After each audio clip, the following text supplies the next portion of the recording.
حضرت عمر رضی اللہ تعالی عنہ کے دور خلافت میں مدینے میں ایک گانا گانے والا رہتا تھا جو گانا گایا کرتا تھا۔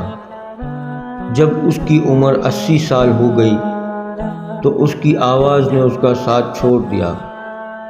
اب کوئی اس کا گانا نہیں سنتا تھا۔ گھر میں فکر و فاقے نے ڈھیرے ڈال لیے تھے۔ ایک ایک کر کے گھر کا سارا سامان بک گیا۔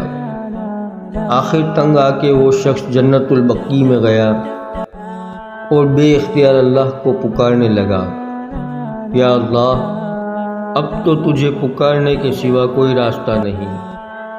مجھے بھوک ہے، میرے گھر والے پریشان ہیں۔ یا اللہ، اب مجھے کوئی نہیں سنتا۔ تو تو میری سن۔ میں تنگ دست ہوں، تیرے سوا میرے حال سے کوئی واقف نہیں۔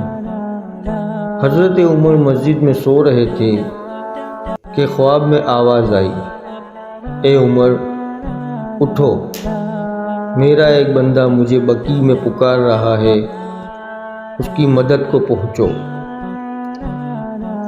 حضرت عمر رضی اللہ تعالی عنہ نے جب سنا، ننگے سر ننگے پیر جنت البقیع کی طرف دوڑے۔ دیکھتے ہیں کہ جاریوں کے پیچھے ایک شخص دھاریں مار مار کے رو رہا ہے۔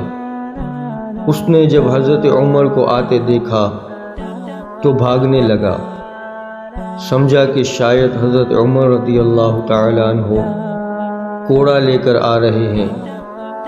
حضرت عمر نے کہا، رکو، کہاں جا رہے ہو؟ میں تمہاری مدد کے لیے آیا ہوں۔ وہ بولا، آپ کو کس نے بھیجا ہے؟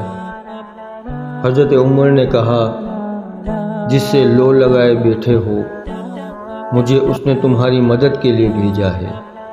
یہ سننا تھا کہ وہ شخص گھٹنوں کے بل گر پڑا اور دھاریں مار مار کے رونے لگا اور کہنے لگا، یا اللہ، ساری زندگی تیری نافرمانی کی، تجھے بھلائے رکھا، یاد بھی کیا تو روٹی کے لیے، اور تو نے اس پر بھی لبیک کہا، اور میری مدد کے لیے اپنے اتنے عظیم بندے کو بھیجا۔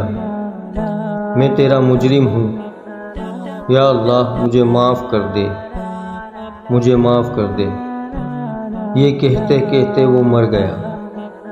حضرت عمر رضی اللہ تعالی عنہ نے اس کی نماز جنازہ پڑھائی اور اس کے گھر والوں کے لیے بیت المال سے وظیفہ بھی مقرر کیا۔